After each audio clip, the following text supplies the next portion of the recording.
तो नागरिक में आपका स्वागत है। मैं अनिल सिन्हा अपनी डायरी लेकर आया हूँ आपके पास।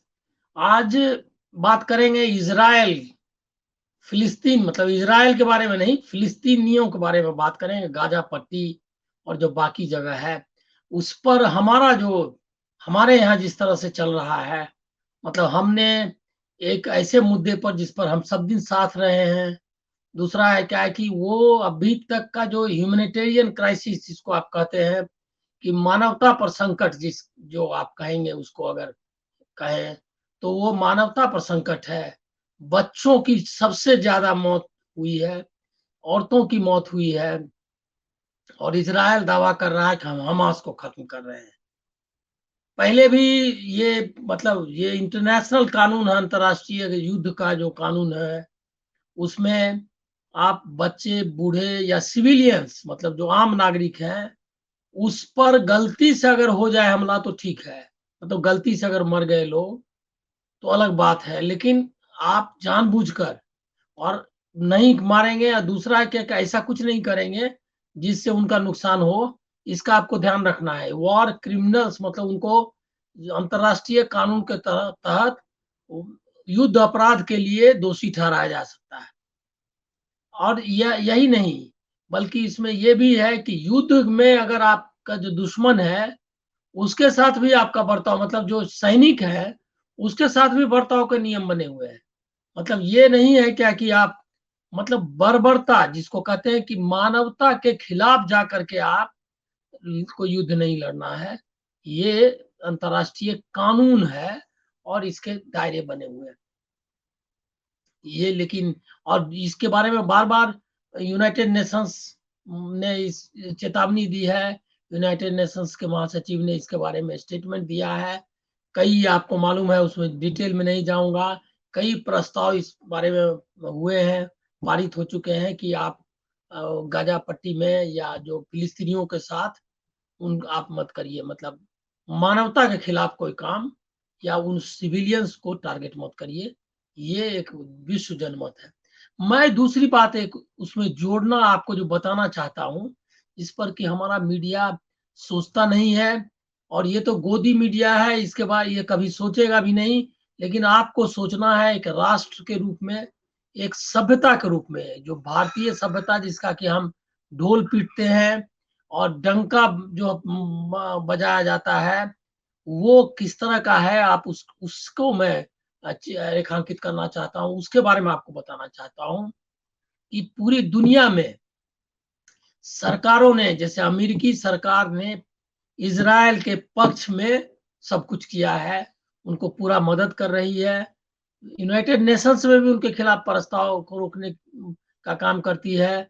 उसने अपनी सेना जो है वहाँ पर भेज दिया है, मतलब सेना मतलब उनके उसका नौसेना उनकी चली गई है।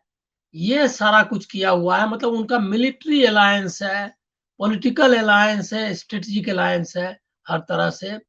उसके बावजूद वहाँ के लोगों ने ढाई-ढाई लाख, 1-1 लाख, डेढ़-डेढ़ लाख, 2 मतलब ढाई-ढाई लाख तक लोगों ने रोड पर आकर के इसके विरोध में जुलूस निकाले हैं और वो लगातार ये जारी है। अमेरिका का कोई भी महत्वपूर्ण शहर नहीं है जहाँ ये ना हुआ। और ये हालत सिर्फ अमेरिका का नहीं है, यूरोप में भी यही हाल है।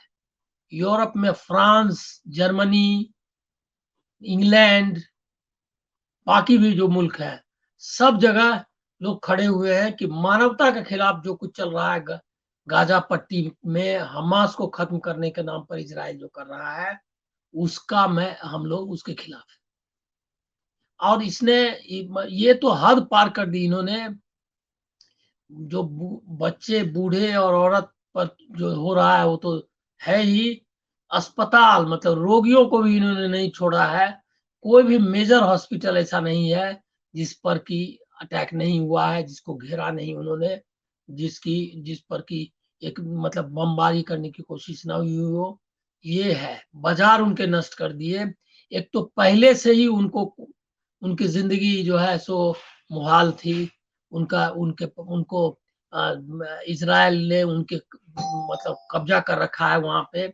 करीब-करीब थोड़ा बहुत जो भी उनको था कि ज़िंदगी जी रहे थे किसी तरह, वो भी उन्होंने मुश्किल में डाल दिया। और मुश्किल नहीं मर रहे हैं लोग। और आप जो विजुअल्स हैं वो सेलेक्ट बहुत कम आ रहे हैं, समझ गए ना। लेकिन यहाँ पे मतलब जो आप कई चैनल्स देखेंगे, यूट्यूब अब तो आ रहा है। आज मैं एक अमेरिकी अखबार की रिपोर्ट पढ़ रहा था। उस रिपोर्ट में उन्होंने बताया कि किस तरह से एक जर्नलिस्ट अपनी आप बीती लिखता है। उसका कहना यह है कि वो लंबे समय से फिलिस्तीन को कवर करता रहा है और वो वहां पे हर एक चप्पे चप्पे से वाकिफ है। तो उसने स्टार्ट किया है, मतलब मेरे जो दिमाग में आया कि आज मैं इसके बारे में बात करूं उस रिपोर्ट को पढ़ने के बाद। क्योंकि उसमें उस रिपोर्ट में उसने लिखा है कि इजरायली मतलब इजरायली जो ये है मतलब सैनिकों जो जीप मतलब सैनिकों के साथ वो गाजा पट्टी में जिस जगह में वो 17 बार लिखा है कि 16-17 बार मैं जा चुका हूँ, एक एक जगह से वाकिफ हूँ। और वो किनारा वो बताया है कि मतलब समुद्र के किनारे का हिस्सा है। उसमें जो मछली के मार्केट है थे या जो मछली का जो ये है क्या कहते हैं केंद्र था, वो सबसे हमको जानकारी थी। वो एक एक चप्पा मालूम था। लेकिन मैं जब गया तो मैं ढूंढ नहीं पाया। मतलब मैंने पहले मतलब जब हम मैंने उनको मतलब इजरायली सैनिकों से मेरी जो मतलब जिस तरह से मैं उनके साथ चल रहा था, तो मैं ये मान कर चल रहा था कि मैं वहां जा रहा हूँ। मैंने उनको बताया था। जाने के बाद मैंने उनसे पूछना पड़ा मुझको कि मैं हम कहाँ आ गए हैं, ये कौन सी जगह है। तो उन्होंने कहा, जब बताया तो मैंने कहा मैं ये तो 16-17 बार आ चुका है। कहा चारों ओर मलबे थे, मलबे थे, मतलब सारे मकान मतलब इस बमबारी से खत्म हो गए थे। कोई स्ट्रीट नहीं बचा था, कोई मार्केट नहीं था, कोई चेहरा नहीं था। और उस मतलब ये उसने बताया कि किस तरह डिमोलिश किया उन्होंने, डिस्ट्रॉय कर दिया पूरा मतलब फिलिस्तीनियों की तबाह करना जिसको कहते हैं, उनको तबाह कर दिया। वो उसको उसको बताने के लिए वो बता रहा था कि अब कोई ज्योग्राफी नहीं रह गई, उसका कोई भूगोल नहीं रह गया इन इलाकों का। और आपको बता दें ये कि भागने के लिए भी उनके पास जगह नहीं है, क्योंकि साउथ की तरफ उनको जाना था। ये साउथ की रिपोर्ट, मतलब जो सब इन्होंने दिया था कि नॉर्थ पर तो इन्होंने कब्जा कर लिया, अब उनके पास साउथ भी जाने के लिए नहीं है। जाना भी मुश्किल था इस तरह से, ऐसे ही बमबारी और इस तरह चल रही। एक दूसरी रिपोर्ट भी थी जिसमें कि अमेरिकी परिवार एक फंसा हुआ है। वो कैसे मतलब कि रोज इंतजार कर रहा था कि किसी तरह उसकी छत मतलब जिस मकान में वो है उस छत पर बमबारी ना हो और वो बच जाए। और उसके जो नाइट मेयर्स जिसको दुस्वप्न कहते हैं, वो मतलब उसका वर्णन था। तो मानवता की क्या। और उसके बाद आप देखेंगे कि किस तरह से बच्चे घायल, बच्चे ये कहते हैं जो जो मौत के मुंह में चले गए वो बच्चे, उन सब की तस्वीरें आप देखेंगे तो आपको आश्चर्य होगा। लेकिन हम जो कि बुद्ध के, गांधी के, उसके हम लोग वारिस हैं। लेकिन यहाँ पर आपको मालूम होगा कि उत्तर प्रदेश में उन्होंने बैन लगाया था। हम्मा फिलिस्तीनियों बच्चों के पक्ष में बात करना ये हम्मास का समर्थन नहीं है। और इसको मीडिया ने कोशिश की। इस मीडिया को मैं जब कभी वक्त आएगा तो लोग कह सकते हैं कि आप मतलब इनसे पूछेंगे सवाल तो इनके पास इनका जवाब नहीं होगा। और मतलब जिसको कहता है कि चुल्लू में पानी लेकर डूबना चाहिए, वो मैं मानता हूं कि इनको ऐसा ही कहना चाहिए कि डूब मरो आप चुल्लू भर पानी में, मतलब पानी ना हो इतना भी आप शर्म से इस तरह मर जाना चाहिए, आपको डूब जाना चाहिए कि आप मतलब आप खुद अपने को ये न कर सके, मतलब डिफेंड न कर सके। तो मैं आपको ये बताना चाहता था कि मीडिया और जो बीजेपी की अभी जो मोदी जी की सरकार है और संघ परिवार, उसने मुस्लिम विरोध के नाम पर मानवता को ताक पर रख दिया और ताक पर रख दिया। और हम ऐसे में जबकि पूरी दुनिया रिस्पॉन्ड कर रही है कि भाई आखिरकार मानवता को और सभ्यता को आपको बचाना होगा या नहीं, आप इसके पक्ष में खड़े होंगे या नहीं। कोई भी हो, पाकिस्तान में भी अगर पाकिस्तान के बच्चे और उनके ये है उन पर बमबारी हो, पाकिस्तान की मतलब सरकार भी करे या कोई भी है कहीं का भी की सरकार करे, या अफगानिस्तान में जिस तरह हुआ उसके भी हम विरोध में हैं, और वो अगर करते हैं तो वो भी विरोध में, हमास ने जिस तरह किया।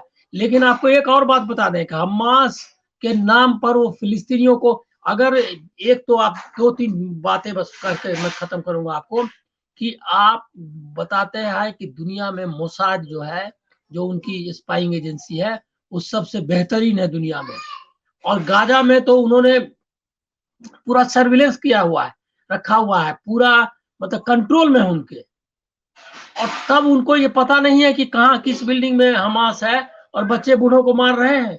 वो एथनिक क्लिनसिंग है, असल में फिलिस्तीनियों को खत्म कर देना चाहते हैं, और कुछ नहीं है। क्योंकि अगर वो वहां पे अगर हमास है, अगर तो उनको जानकारी कैसे नहीं है कि हमास किस जगह छुपा हुआ है। आप टारगेट करो, और उसका बाद सेना वहां, उन्होंने तो दोनों तरफ से मतलब एयर स्ट्राइक कर रहे थे, फिर टैंक लेकर के घुस गए, और पूरा का पूरा अब तो उनके कब्जे में है। तब फिर कैसे वो बच्चे और बूढ़े बूढ़े और औरतें मर रही हैं, ये सवाल पैदा लेता है। इसका मतलब है कि एक जेनोसाइड में नेतन्याहू लगे हुए हैं, और हमारे यहाँ इसके खिलाफ आवाज नहीं लगा सकते हैं। हमारी सरकार फिलिस्तीनियों का लिप सर्विस जिसको कहते हैं, कि नाम नाम के लिए उनका ये करना वो कर रही है। तो ये ऐसी स्थिति है, इसके खिलाफ आवाज उठानी चाहिए। इसलिए मुझको लगा कि मैं इसके बारे में बोलूं। ये जरूरी है कि हम अपनी मानवता और इसको करें। अब इसमें आप बताएं, मैं आपको एक बस छोटी जानकारी देकर अंत करूंगा कि हमास ने पहले तो आया था कि 700 लोग मरे थे, शुरुआती रिपोर्ट आई थी 700 750 के आसपास। उसके बाद उन्होंने इसको बढ़ाया 1400 कर दिया। अब वो किस तरह से किया मालूम नहीं। अब उनका ही कहना है कि 1200 लोग, अब उन्होंने 200 कम किया। तो इसका मतलब कि जो इसके आंकड़े भी आए वैसा ही हुआ जैसा कि इराक में हुआ। बस आज इतना ही। नमस्कार, आप स्वस्थ रहें।